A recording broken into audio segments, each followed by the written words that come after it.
Chair, listen very carefully to yourselves again. It's not us talking. Yes. It is you talking to us. You can see at page 10, 2.3 is again you telling us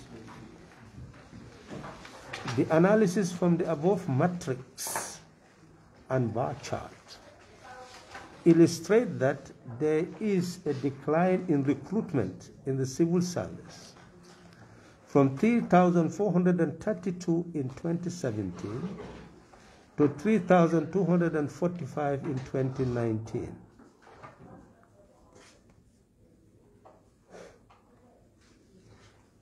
And according to you, this represents 5.7% decline in the rate of appointments. This is partly attributed to an increase in the rate of reinstatement of government employees who were terminated by an executive directive without any justification and were reinstated in 2017 after a change of government. So essentially what we are being told, in fact, if this reinstatement did not take place, it would have been worse. The decline in recruitment would have been worse. So, and of course, 2.4 just dovetails into that, well, you have this situation, and then you raise the question. Therefore, it is important to establish, it's not us talking, again, it's you telling us, it is important to establish whether the increase in the exodus is as a result of conditions of service or issues of motivation within the civil service. So we just want you to take those two things and guide us through. Maybe you've addressed them in 2020, etc., because this is 2019. So if you had actually diagnosed and you clearly had already created a checklist of those conditions of service which clearly are driving people out of the service, then tell us what those conditions are, tabulate them. If you cannot do it now, then do so afterwards by sending us, a report that these are the conditions we have either addressed or we should address to make the civil service fit for purpose. If there are motivations, as you said, motivation means they are going elsewhere. Where are they going? So what is there? So for this report to serve its purpose, that's what we actually need. That at the end, maybe if they come in the form of recommendation or from your assessment immediately, you can give us the checklist that these are the issues that we need to flag them, and then we take them away in our report. That is really the objective. So if that is noted, then we can allow the members, if you wish, yes, go to another terrain. No, not supplementary. Yes, go to, you want supplementary? Yes. You still want to, yes, go ahead. You have supplementary. You don't have a supplementary? I have supplementary. You want, yes, so you want to. So I think, Mr. Swad, in the old you mentioned about you going for an hour. Yes, but if I can hear you only talk of schools, not other, because you are public service, you are responsible for all government civil service. Agri is there, health is there. So I would love to hear, not hear, but how do you visit in only 4 schools per region? I don't hear you talking about health. Is there agriculture? Is there other government institutions are there? And you are responsible for both of them. So why, if it is health, or why specifically for health, and not other government institutions? Okay, so as he is saying, this is the Public Service Commission, and it's going on a tour to find out the realities of public service. What he is saying is that your report is teacher bias. We will not go into that. No, I'm saying we will not go into that. But that's what he is saying. So what's your answer to that? Actually, the outreach program is not only for education. We are concerned with all political parties. Yes. What have you done? The first one we went round, that was on the agriculture. Agriculture, we always have to go out in collaboration with the responsible ministry, right? Agriculture invited us, made all possible programs for all go out and see what is happening on the ground. This time it was education, mainly education visits. Yes. Now agriculture, can you also go into the other sectors? Yeah. Yeah. We've had education. Now you have confirmed to me. Yes. We've been out for agriculture. Yes. We went agriculture. We did interviews with agricultural assistants at 𝐴𝐻𝐿.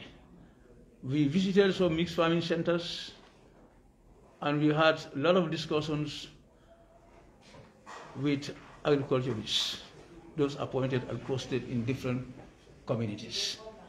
They also have expressed their issues and concerns, which part of it is also allowances, accommodations, and promotions. These were the key issues during our discussions they made mention, which we also have discussed this with the Director General of Agriculture, Minister of Agriculture. Right. So this we have gone out for agriculture, and there are plans. We have also planned activity plans to go out and see health.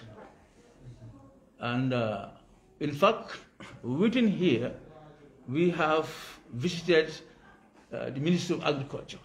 We had a meeting with the Permanent Secretary with some other staffs, where we raised some issues, very concerned issues, as far as our office and the Minister of Agriculture is concerned. There are plans for us to go to, we also went to health, Minister of Health. There are other plans also to see other ministries. It is a planned activity. We could not do everything within one time, so we are taking it gradually. There's understanding it was up to 2019. Yes. And during this period, you've been trying to form the institutions. You have a supplementary question on that. Yes. Chair, I just want to compliment what you said. With due respect to yeah. No, actually the whole process started with a countrywide coverage.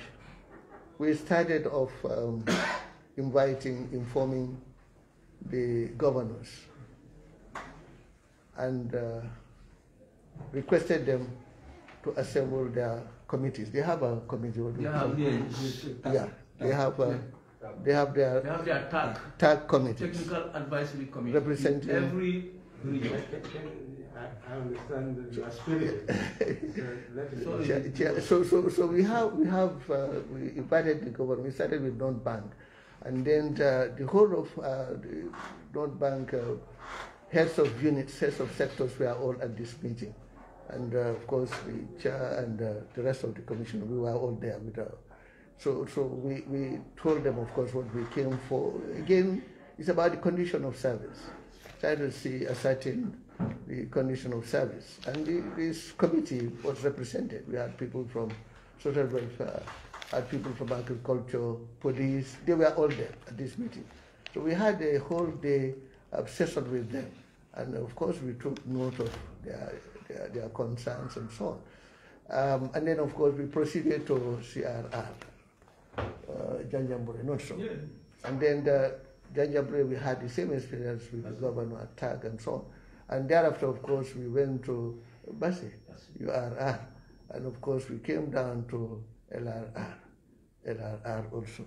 And I think we have any for we did Western region? Yes. Yeah, I think we did. So Chair, we actually covered the whole country. And we made reports. The whole idea was, since we are responsible for overseeing the whole civil service management, because as you have rightly said, that's our task. We look at the condition of service with the hope of coming up with advice and so on for government intervention. So we did, we prepared a report and of course called the attention of the various sectors. I mean, that is what is happening. Oh, okay, you want to come in. Everybody is now I think you've got it right. You've got it right. The members no, we are and the report was no, just one minute. The members do have a clear perspective, and hopefully you'll be able to submit any report that you have for our information. Very useful. Yeah. But what is clearly coming out is that allowance is one issue, accommodation is another issue, and promotion is another issue. So if you can continue your elaboration ultimately in terms of the conditions that dissuade people from continuing or even joining the service, that will be useful. And we hope that we'll tease that out from your report itself.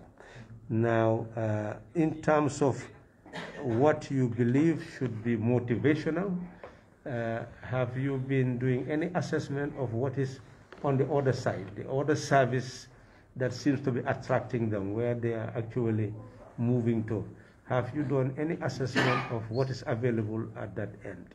If not, would you be willing to take that on board? Yeah. Certainly, we intend to do that.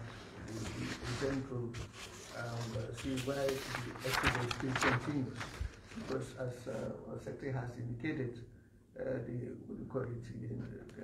a series of motivations. The civil service loan scheme is certainly a very good incentive. Yes, Chair, we understand. But as we said, if that is sufficient, then there's no problem. But just elaborate more. Because yes. So if it's not sufficient, then those are just simply added motivation. We'll come up with the whole thing so that we can move towards the reform. I told you are determined to help, but we have challenges, and those are the challenges I would want my colleagues to allow. Exactly. Those are the ones that's what we want to hear. Sorry, I don't want to interrupt your colleagues who want to say, but you did mention. Did you want to ask a question? Yes, before going to the challenges. Yes, okay. Just allow us to ask the question. Yeah, go ahead. Yes, go ahead. Your card was. Okay. Yeah. Thank you.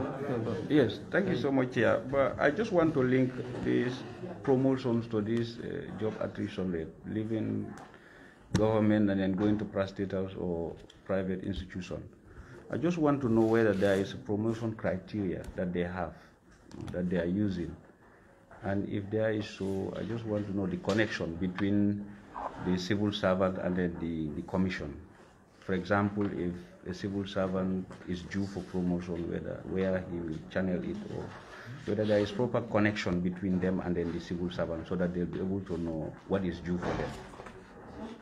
Thank you. That's a very good question, actually. When we came in to the office, you would recall that there have been a backlog of promotions. I mean, not actions, no action on promotions. I mean, we promoted. I'm so over 1,000. I'm sorry, I want to be specific, but quite a large number. In fact, all the vacancies that existed in agriculture were all filled. We were all filled. We were very keen. We ensured that no vacancy remained unfilled. Now, people were trained, but they were not promoted. Yeah, the civil service was actually in a bad shape at the time. Of course, we all know. People were not promoted according to the procedures. We have established procedures for promotions and so on. Now, this non-filling of positions affected agriculture, education, and health, and in fact, across the whole board. So all vacancies virtually were, because we insisted on that. If you're going to have a vacancy, you either have to fill it or it will be frozen. We collaborated with PMO for that. So, Chair, we actually, I think that was one of the incentives. You have some semblance of stability in agriculture, and health, and of course education. Because of people are happy now, they are happy, they've assumed their positions. They were waiting for their promotion. I mean, Mr. Swara has just indicated that they found people acting in the provinces for many years without being promoted. That's still an anomaly, because this is why it's going to be addressed anyway. But promotions now, what do you call it again? They are immediate and rapid. Once people are qualified. Yeah, and, that's his question. Yeah. That's the qualification. Whether there is an existing standard that warrants a person to expect promotion. You know that you are going to deserve to be promoted. Precisely. Chair, you are right. It's good. We have what we call the scheme of service. I think the scheme of service, Chair, by the way, we started it when we were in the civil service. We started it some 20, 30 years before the intervention. Now it used to be 30 something for all disciplines: engineers, agriculturists, educationists, social welfare officers, and so on and so forth. So we have a scheme, and the scheme is really a standard document which establishes the criteria for promotion. In fact, the criteria for appointment. You start from recruitment. Recruitment, what do you call it again, promotion, and all this, what we call personnel functions, yeah. So it has to be. Before you are promoted, you have to serve this particular, and you have to have these prerequisites, qualification, and so on. So we have it. I think PMO. Get a copy of the scheme. Yes. I think you have to take note. As soon as we get to our offices, you send a copy of the scheme. Yeah. So we have, I think, in excess of about 55 scheme of service for every discipline, planners, even procurement, what you call it again, secretariat, and so on. So that's the criteria. Yeah, one has to fall within and so on. Yeah, it's not for the whole civil, because there are so many areas actually. But essentially, for the bulk of the civil service, we have scheme of service that determines. It's a standard document for every professional group. Sorry, Chair. And it will be good to assess those who are not covered. Yeah. Exactly. For us to see whether there is need for extension, etc. This is where the recommendation will also come. Exactly. Will be useful. Exactly. And 2.19 is saying that promotion increased from 317 in 2018 to 692 in 2019. Page 14. Page 14. Okay, so that's the promotion dimension. Member, if you want to. Yes, thank you, Mr. Chair. I want to thank the board and management for their report. Honorable Chair, my concern is on two issues. One is reported by Honorable Sware. That's the civil servants who are promoted and they are living within the combos. They didn't go to take up their job. What action it is been taken against those people? And if that action is not being executed, how that will affect the civil service? And secondly, about your study leave with salary.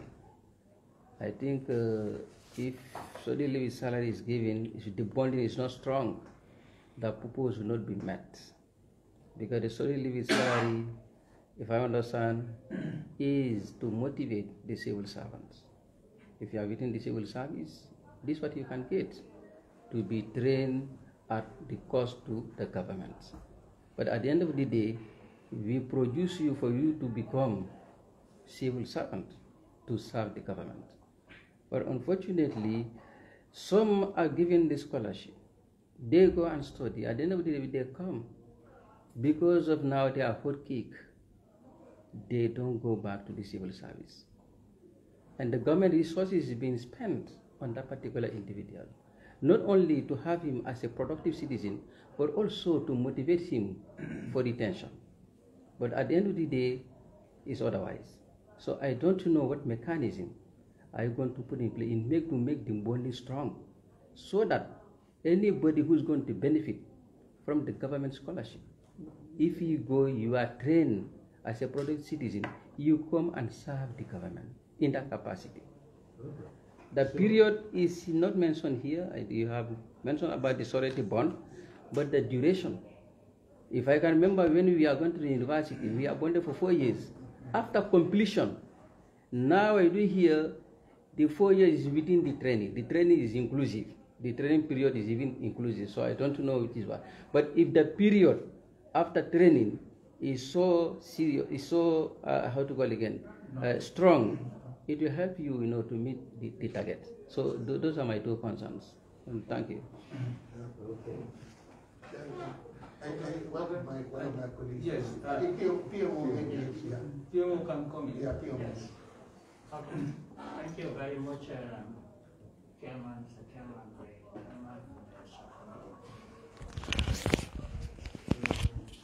respond to your concern. At now, we have a standard bond system. The bonding system, we have a standardized form that every candidate that is sponsored by government, has to complete that. If it is local training, you provide 2 guarantors. That 2 guarantors will all sign the bond. All their details, including their contacts and their addresses, will be taken on the form. And you are bonded. If you go for 4-year degree program here, you are bonded for 8 years after training. That's after training. The training period is not included. It's after training you start serving the bond. If you default, we take the necessary action, because when you completed the form, we submit a copy to Ministry of Justice. We have a copy at PMO, and you have a copy, including if you are coming from Ministry of Education also is a copy. So if you default, we contact the Ministry of Justice to advise them to institute legal action against you, to refund government money that is spent on you during the period of the training, as well as the salaries you receive during that same period. If it is overseas training, 1 year you are bonded for 4 years after training. If it is 2 years, multiply by 2. You understand? And that one you put in, you submit a collateral security, title deed, lease title deed, if it is outside Africa. If it is within Africa, you provide a compound occupant document. So if it is Europe or elsewhere, you provide title deed, lease title deed. That one is returned when you complete. When you complete the training, if you come back, you serve government for 1 year. After 1 year, serving government after 1 year, we return the title deed. We sign the return of the title deed, and then you sign. We have it in our records. But if that one also, if you default, we notify you to pay all the expenses on you, on the tuition fee, the stipend, and the salary that is paid to you during the course of the training. So currently we have a lot strict bonding system, very standardized. We don't have cases of default. As we speak, we don't have cases of default. All those that are bonded, they come back, they serve, they continue to serve. I think going into the future, for now, we are doing very well in that area. If time is allowed, I also wanted to have a comment on the first subject of discussion, the one that is transfer of service, the motivation, and I don't know whether That has to do with the motivation of the This deployment isn't promoted and they're sticking, not moving. Is that what you want to do? No, it's about a transfer service. Page 10. Why the numbers? Okay, it's okay. Let's. It's okay. That's all. Any other proposals we can come. Okay, thank you very much, sir. Yeah, I think. Yeah, thank you very much. But if you allow me, I don't know, maybe Honorable Magashi, yeah. his first question was about why People don't move. don't move to I don't know whether what do we do? Yeah. Okay, Babuka, you can come. Babuka, if you allow what do you do? What do we do? As I mentioned last time, I mean, we have found the problem on the ground. The exercise is not yet completed. When we complete the exercise in region 1 and 2, this is the regions where you find most of them. When we go through the exercise, we'll be able to establish those with positions that are for the upper regions and are staying here. We will be able to get that. Because what normally happens here is the schools are categorized. For the lower basic schools, you have C, HMC, HMB, and HMA for the lower basic schools. For the upper basic schools, you have category 3, right? And you have deputy category 3 and senior master category 3, all right? Now, the situation that we are seeing, those who are appointed HMA positions are found in the upper regions. You only find class A schools in the upper region. You cannot find any class A school in region 1 and 2. They are bigger schools. They are all class C schools. The smaller schools you can find in region 1 and 2 is B. And those schools, you mostly find them in Foni, as far as the schools region is concerned. But otherwise, they are all class C. If you are appointed HMA, you are, because you live around here, you decided to be posted here, and in your staff, you will see you are HMA. HMA serving there as senior master. And the senior master that should serve in the class C schools should be SMC. Though the grade for SMC and the grade for HMA is all 8. This is the opportunity some of them will try to establish. HMA is 8, SMC is 8. We both can serve in the class C schools. But the positions are different. The status are different, quite different. HMA and SMC is different. So these are some of the situations. But after when we finish our exercise, we'll be able to establish the list of those who are promoted HMA, DHMA, SMA, and happens to be in class C schools. Their positions are over there. So there is classification of the school systems into A, B, and C. C. C are the largest. That's the biggest. That's about 1,200 up to 2,000 plus. Then B is in medium. Yes, that's about 950 up to 1,000 plus. So you take one, and then the last is this A. The last is the A, which is about 240, gets up to 600 or 750. And sometimes people would refuse to go to A because of what they believe to be their benefit in even serving as a senior master rather than a head master in A. Okay, so he asked the question. You are saying that the exercise is on to identify those who are actually in the form, and then the administrative decision will be taken there. You see, that's what you are actually saying. Yes. You have started the exercise and you have discovered some of these anomalies, and you are concretely establishing the fact. And after establishing the fact, you will say the necessary. Exactly. Another important issue, sorry sir, I have been talking about it. We need to look into that also. there must be a postings policy. Posting policy has to be in place. If you have a postings policy, if you cannot have it now, we should have a postings guide. So that everybody, when postings out, you know you are going to spend this number of years here. After that, you have to move to another area. The policy must explain all those things. So the postings policy, I have been talking to the director HR in MOPSI and others. Well, that's why I wanted to intervene for it. Posting policy for the whole service. For whole service. Whole service, not only education, agriculture, health, whole service. People not to know if they are posted, how long are they going to stay? Yes. Yes. Yes. Let me. Yes. Yes. Indeed.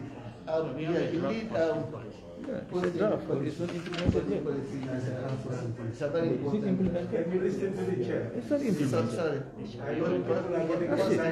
not yet implemented. No. Is there a debate there? Yeah, he's saying that they have a draft. No. I said draft is not implemented. No, it's okay. Yes. It's okay. Well, I think we are discovering exactly the lacuna that we need to address. Okay, gentlemen, ladies and gentlemen, no, I'm just going to say, policy. The development of the policy, we have indicated that to start from the sector, because they are different.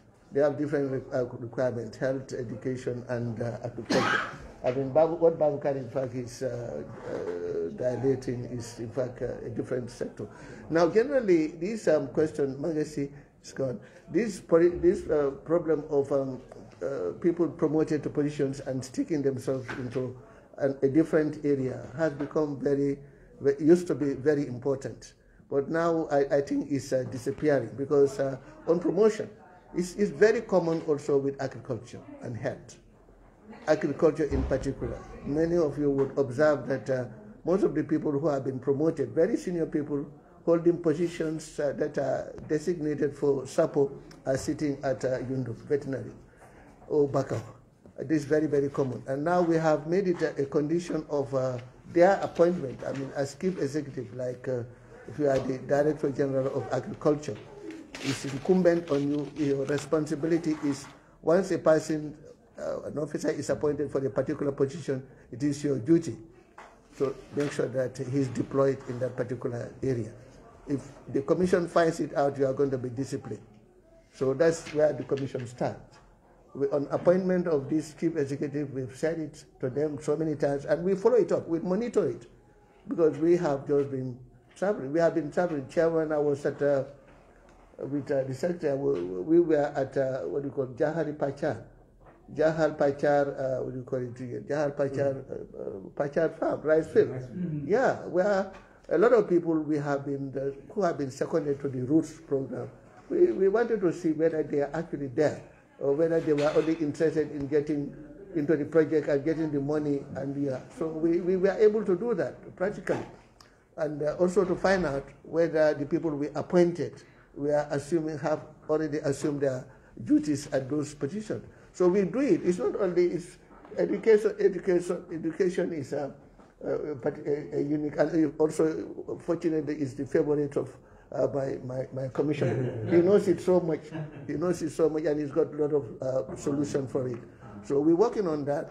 Education, agriculture. Are you telling us then that supervision is going to be a key, or is already a key sector, and that you have a unit that is built to actually do that? If not, don't you think that is a sector now that you must put as your structure? I think you are very right. Structure. Supervision. Because you already have the rules, you already have the powers. Exactly. To discipline. Yeah. But what is important is really proper monitoring, assessment, to enable you to take the right decision. Yeah. And so it means that then we are seeing the structures emerging for the commission. you people are doing too much on your own. Maybe now is to put structure to it and assign people who will be carrying out the responsibility on behalf of the Commission. Thank you. And then the Commission can evolve to get the resources necessary to build those structures. Exactly. So that is really what is important. I think you are very right, Chair.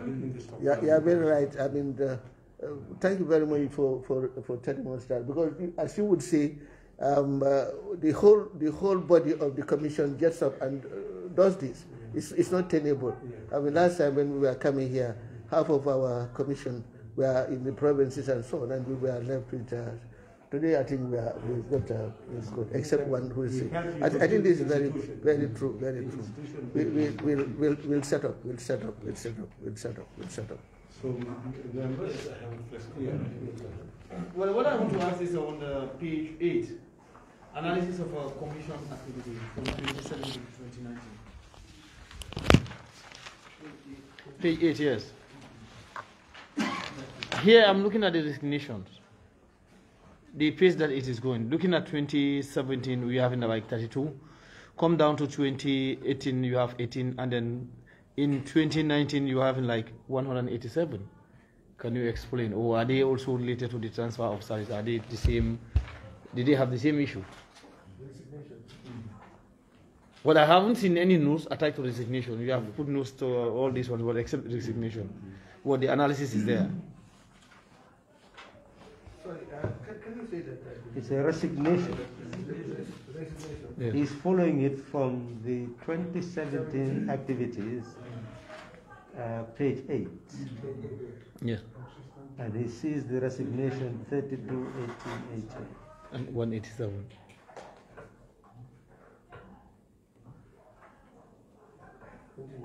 Yeah, I think we need to elaborate on this. That's a big. But again, we would without being the background, we would attribute this development to lack of adequate incentives. Lack of adequate incentives. I think we have indicated our 20, what do you call it again? 2021. Chair, okay. We actually, we stop at 2019. Yes. So you're going to 2021, Chair. No. What I wanted to say, I'm just speculating that our report, our next report, because now we have established a database for most of this, would reflect most of the things we have not researched into. So, yeah. But what we just wanted to know, yes. And maybe that's the answer you have given in the other pages. Yes. That because of the condition of service and the lack of motivation, he is just asking why 32 in 2017, 18 in 2018, and 187 in 2019. He was just wondering why resignation has gone to that level. Yeah, I think we'll. There's an explanation on page 12. Exit from service. Yes. There are two types: resignation and retirement. So it's explained that. Page 12. Page 12.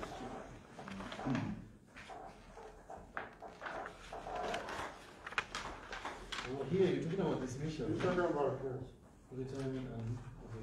So explain to us, just have page 12, we said. Yeah, what was it? Explain.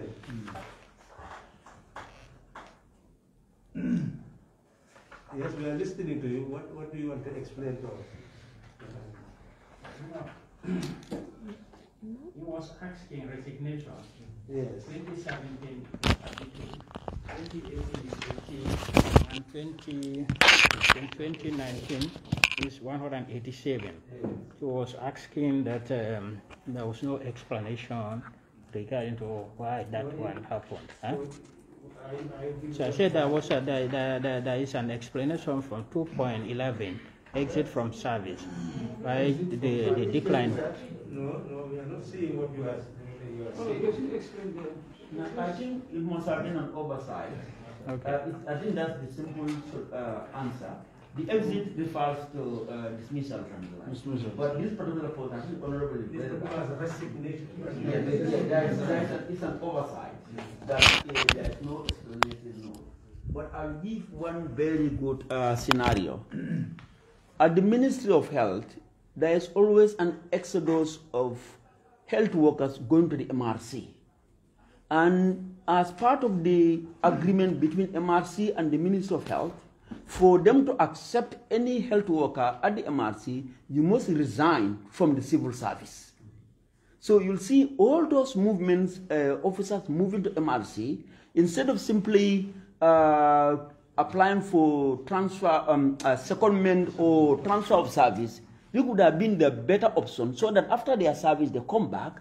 But I don't know what arrangement was done, what was the motivation, but the agreement they have with the Ministry of Health is that you must resign from the civil service. Could we say that you gave us the data? Yeah.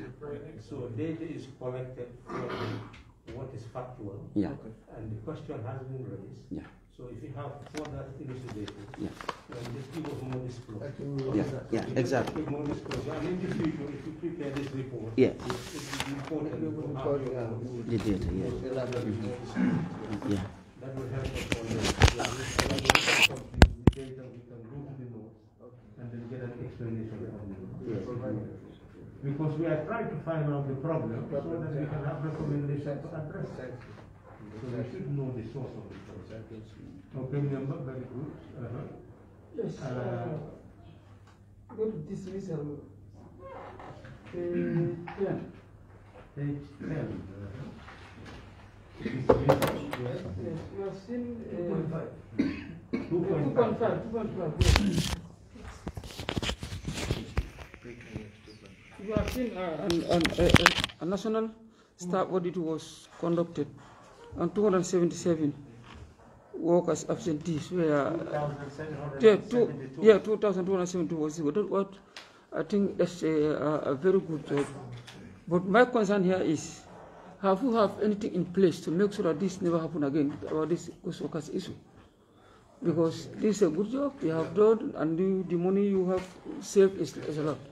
So we should not try to make sure that it happens again. So what have we put in place? Record and shares. How are you preventing record? PMO would intervene. We have a system in place now. Okay. Do you understand the question? Do you understand? No, he doesn't. No, can you repeat that? I'm saying here you have made a staff audit in 2017, and you realize that 2,772 ghost workers. I said that's a good job, and we save a lot of money for the government. But now my question is, what are you doing to make sure that this doesn't happen again? The recurrent. Okay. After the staff audit, what we were working with Accountant General and Minister of Finance. We tried to ensure that we clean the staff database, the payroll.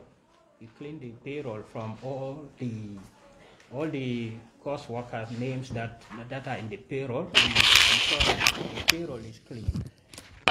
Because this is something that is kind of difficult, because once you clean the payroll, the next staff audit also you realize that there are some kind of dubious names that comes in again. So that's why our recommendation for the last staff audit was to have an annual, continuous staff audit. Because, for example, you have one Mustafa Nyabal is appointed, and then you have two payroll numbers for Mustafa Nyabal. Yes. Yes. So you will have two different payroll numbers attached to my name. One, the duty station will be PMO, Quadrangle. Another payroll number with a duty station maybe in Janjambore, somewhere else.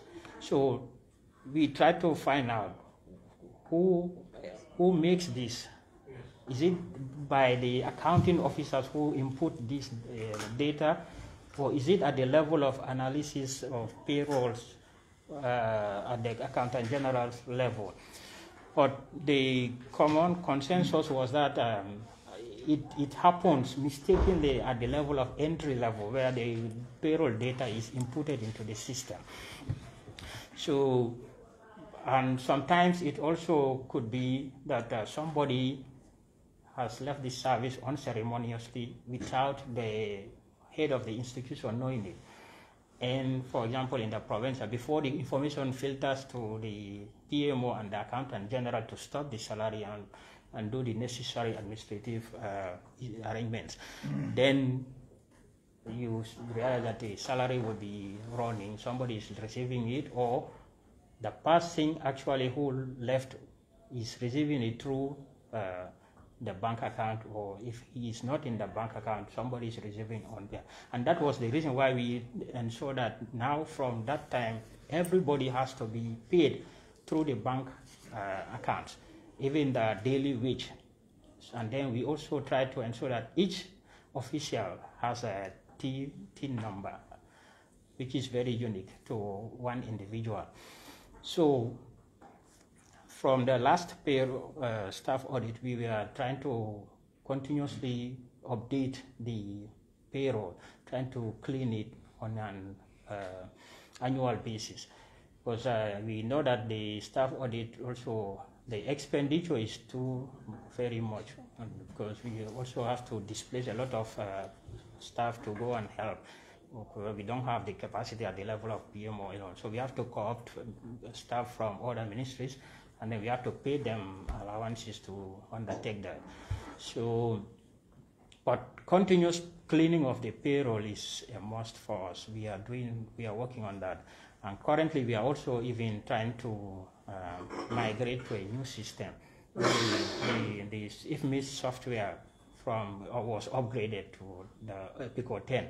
So during that upgrade, we asked all the MDS to submit their updated payroll to us, so that we can go through it to filter to see whether there has been some additions in terms of the last one compared to the last one we have. Thank you. Yes. So you Sorry. are telling us that there is an employment number for each staff? Yes, there's an employment number. So if there is an employment number for each staff, so why would you need annual audit? Like the first audit is a baseline audit. Yes. And then you should be able to prevent recurrence by making sure that the employment numbers for each staff is there, and any new employment number. Yes. Yes, sorry. Yes, I want to just come in. Sorry. Chairman. Chairman. Yes, I have a supplementary. Then you can take all of them. All right.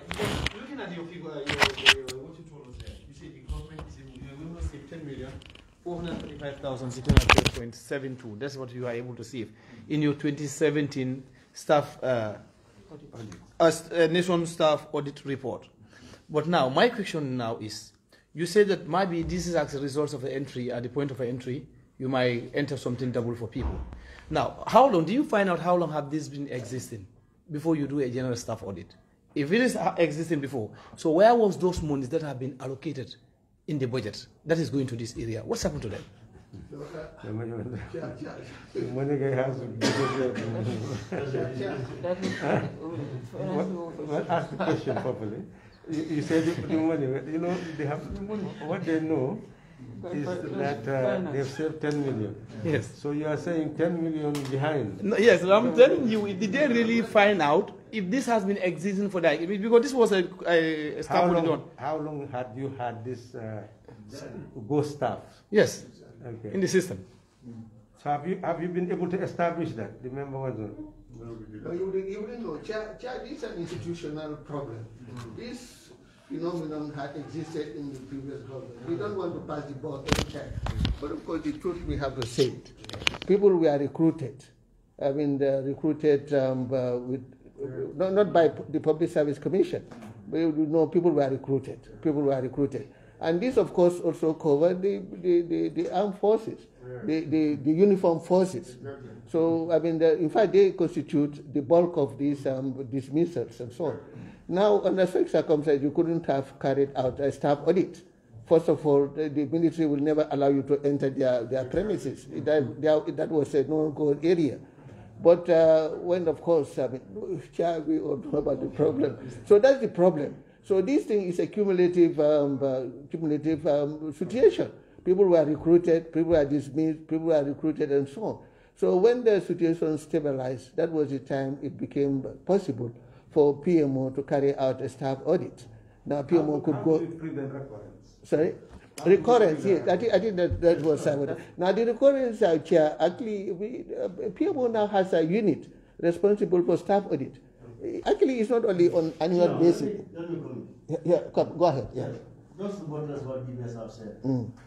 After the staff audit of 2017-2019, one of the recommendations was henceforth quarterly. That's right. It's all quarterly. payrolls of NDAs are going to be reviewed. That is immediately. And as my unit, this is what we are doing now. Every 3 months, every sector must have to submit their payroll. And it is clean. If there is any ghost worker, then the salary is stopped. Because you also must know that now PMO is handling the payroll. So it is very easy to make those salary stoppages. So now you have a unit. Yeah, exactly. Doing that, right? Yeah, that's the MSD. And you need that to be built? Of course, yes. What are the challenges? The challenges is, most of the time when we request MDS to send their payroll, it takes time. In fact, some of them would hardly send. You know, those are operational. Yes. So do you need staff? No, for now we have the manpower to do that. Yes, for now we have that manpower to do that. The only challenge is getting the information sometimes is always a challenge. So does that need any form of legislation? Yes, I hope so. Why don't you let's look at that and see whether compliance, yes. Yeah, compliance is always a challenge. Tell us that. Logistics, because you need to travel to the provinces also.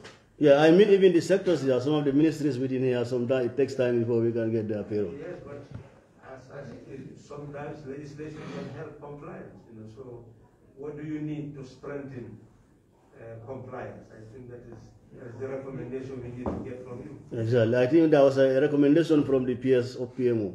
Now, if any sector fails to send their payroll, they are going to stop the whole sector's salary for that particular month. They will not receive the salary. So that will compel them to make sure that they send their payroll. I hope that it is done legally. Or it is done against the permanent secretary. Yes, because those also have some legal implications. Yes. Yeah, but we are saying whatever you do, okay, make sure that it's within the confine of law. Yeah. But it's always difficult. You cannot get some will never send. As we speak, some have never sent. When we get something, People send, remember. Can you be referring to our wide range of authority? Whether we assume them or not, but they are there. And we can always, what do you call it? Yeah, exactly. We can rely on them. So I think legislative instruments that you think, comparatively what is happening elsewhere. Yes, I think the gentleman was saying that when you found a ghost worker, you always took the salary. Yeah, we always write to the ministry concerned. We write to the ministry concerned to explain. That is the PS. Yes, I know. When it is found that there's a ghost worker, yes, the already salary is. Yes, because normally if you stop, if this is an active officer, you must come. Yes. But when you stop, the officer doesn't appear, not automatically. Okay. It's not active. I'm just suggesting, no, to me it's not enough only. There should be sort of punishment for it. Well, punishment punishment comes when you actually find that there is disease. Absolutely. That's what I'm saying. You found that. Yeah, I'm just helping you remember that the have only powers to prosecute, to send the matter to the police for prosecution. But I was just going to say, I mean, the ghost worker, what you call it, the phenomenon, it's not a current issue now. It's not a problem. This had existed at the time we all came in, so we just found here. So nobody dares. Well, because you're going to be prosecuted. If you're not going to be prosecuted, you will be criminal. Now we don't have ghost. We inherited this. So we dismantled it and dismissed. By the way, a lot of the ghost workers fled. In fact, some of them never. That's why they are called ghost workers. They never existed. I mean, Honorable was asking where is the money? No, the money. Well, the money also disappeared. You understand? So, do you have any further question? No, any further question? It seems we have really engaged the chairman and team of the Public Service Commission in an exercise which has moved us a step further in our understanding of the workings of the Commission and the challenges that it faces. We've seen the need for the Commission to be given all the support necessary to maintain its independence and its efficiency. Somebody wants to say something? Yes, I'll be coming to that. Okay. So we would want to ask, before we get to the final verdict of adoption of the report, you talked about this delegated service. And we've read the Constitution and we've seen that there are certain special services that could exist. And one would want to know whether documentations have been made to know all the legal special services that are established to carry out the same function as the Public Service Commission, but established by statute. And are there others that are established by simply some form of preference given, and then ministries engage, and not because they have the legal status to do so, but just because of preference? Could you clarify and then? Yeah. Actually, I think we are one of the biggest commissions responsible for recruitment, appointment, promotion, all the staff, all the what we call personnel functions, just as we have elaborated as we have identified in our report. Of course, there is also the Judicial Service Commission. You are aware of that, yeah. There is also the independent electoral. No, we are looking at services that somehow, yeah. Because you talked about the teachers appointing. Oh, that's delegated authority. So yes, so yeah. Just mention the delegated. Oh, delegated, yeah. Thank you, Chair. Thank you, Chair. Now, according to our our provisions, constitutional provisions, we can delegate some of our responsibilities for better efficiency or effectiveness of the service, better efficiency or effective delivery of the service. And we've started doing that since 2014. We started delegating about some of our functions, limited functions but very important functions, to the Ministry of Basic Education, basic and secondary education, and they've been doing very well. We also have the Director of Human Resources here with us, who can in fact elaborate on the arrangements we have with them and how effective it has.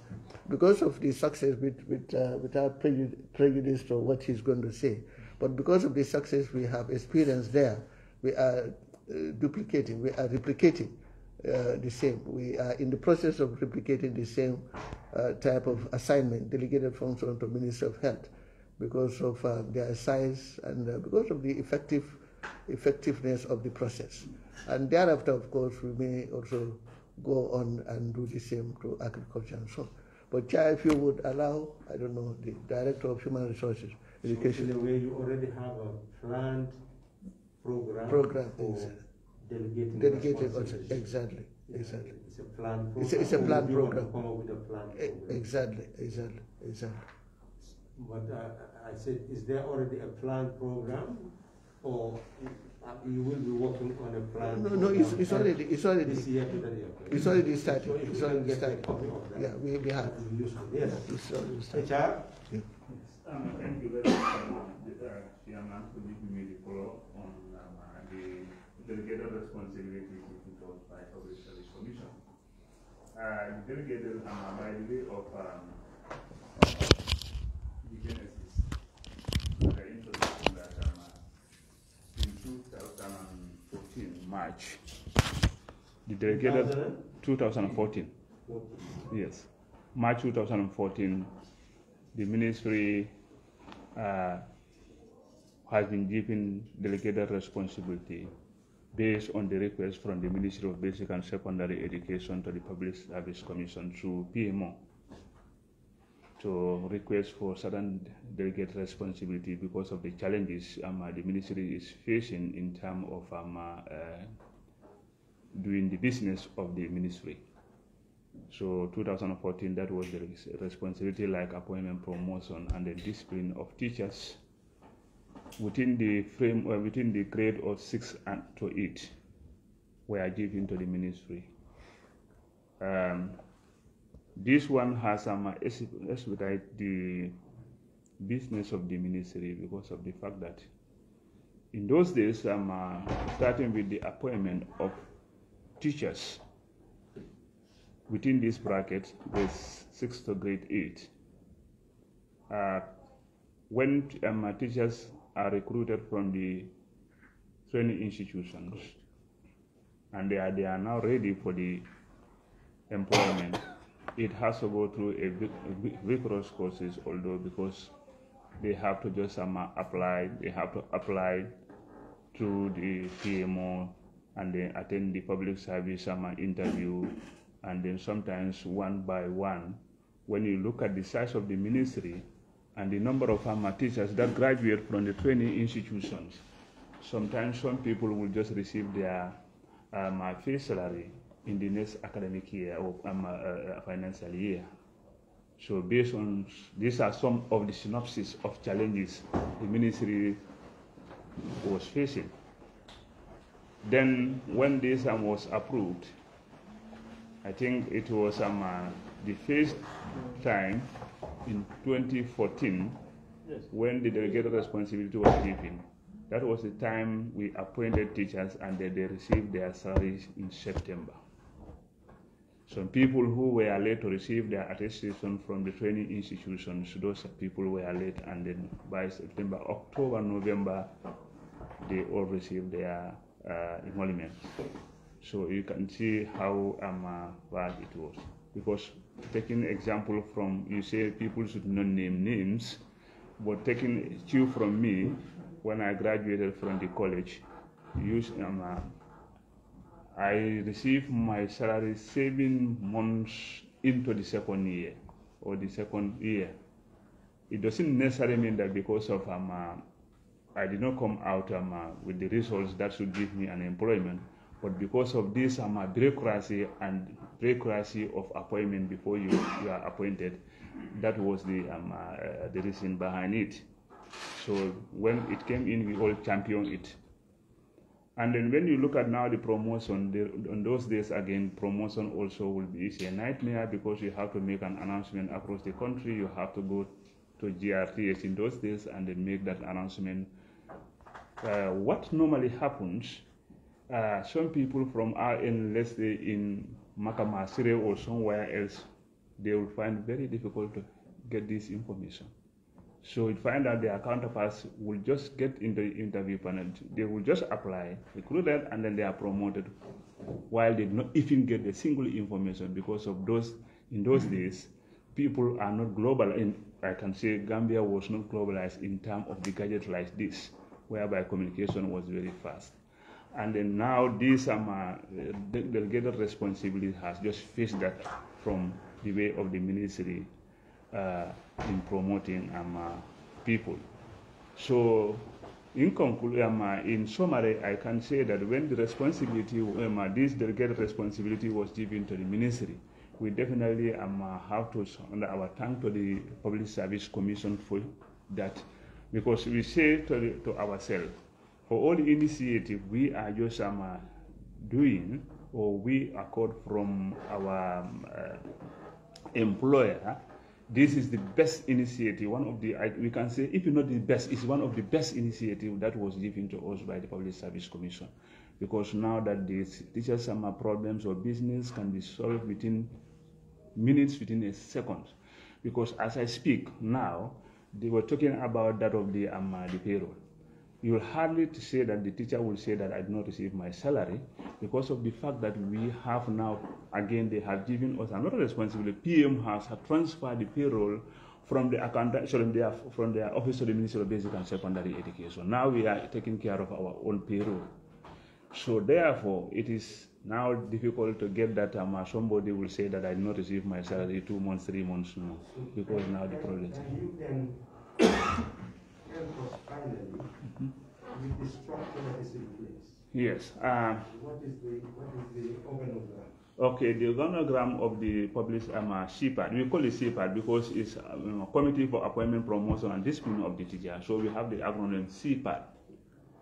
So now at the CPAD, the composition of the CPAD is Public Service Commission, PMO, MOPSI, our GTU. These are basically, they are the composition. But when you come into this, we have the chairman, the permanent secretary chair the meeting of the CPAD as a delegated responsibility. The director of human resources serves as the secretary to the commission. So the chairman of the Public Service Commission is represented. The permanent secretary PMO is represented. So when you look at within our ministry, when you come to appointment, because there are some challenges we face in the beginning, so we have to crop on some people, like those people who French people who is specialized in French, because we have a specialized French unit in the ministry. We have a corporate member. When you come to the interview of those people in French, the person is specialized in that area.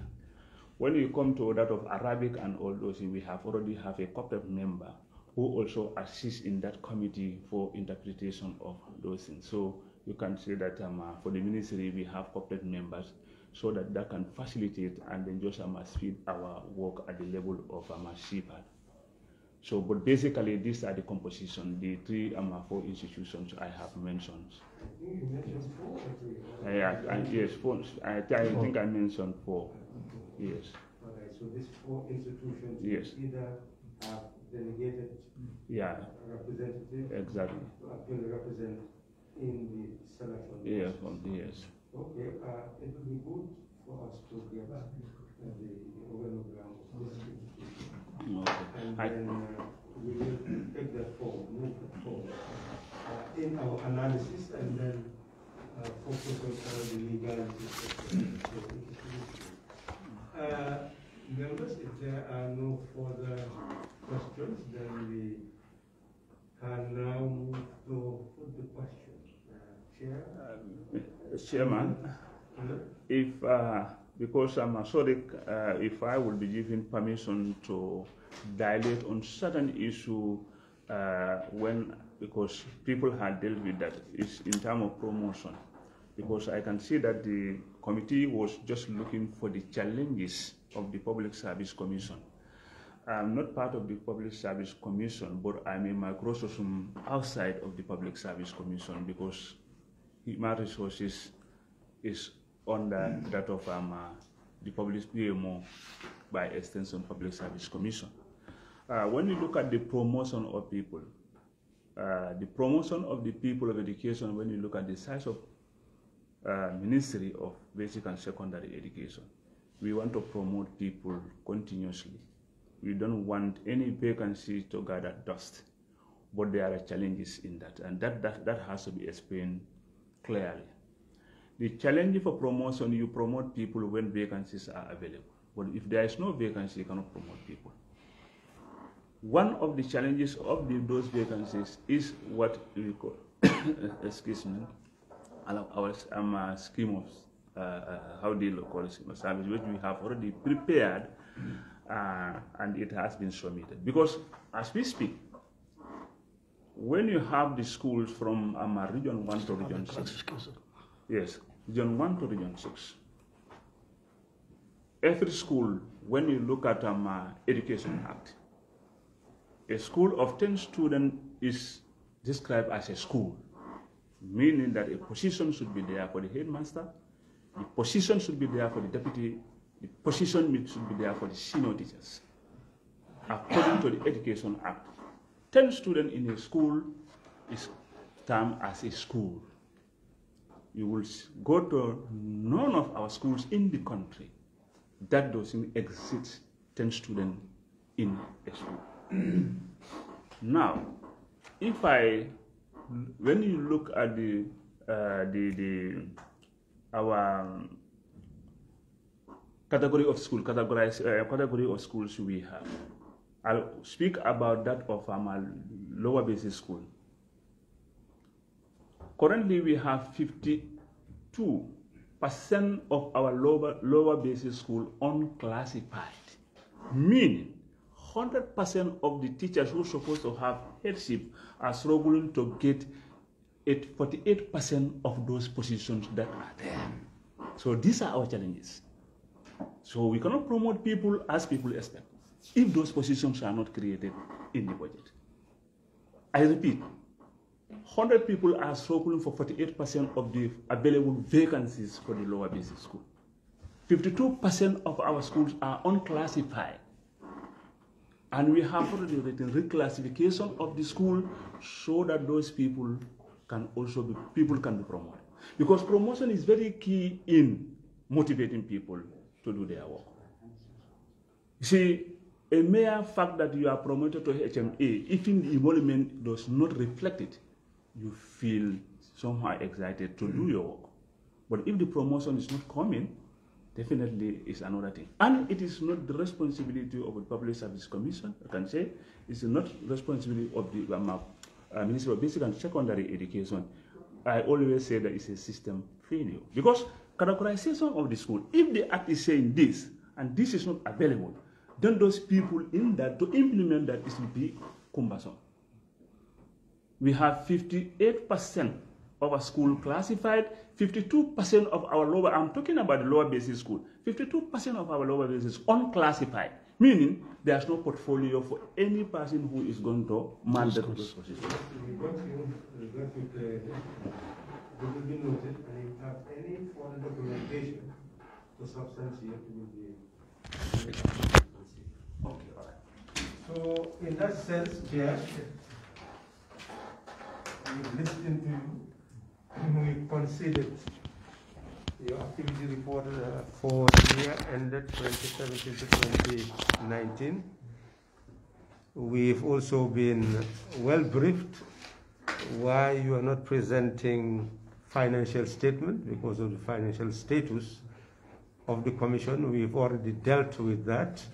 So it means you need to reflect why the Independent Electoral Commission, whose board members would require, whose chair would require your consultation or consultative advice to be appointed, would have a financial institution that is independent and that operates as an independent institution. And the Public Service Commission does not have its own financial institution. So hopefully you would take that on board and do some consultation and seek advice how to create a financial domain that is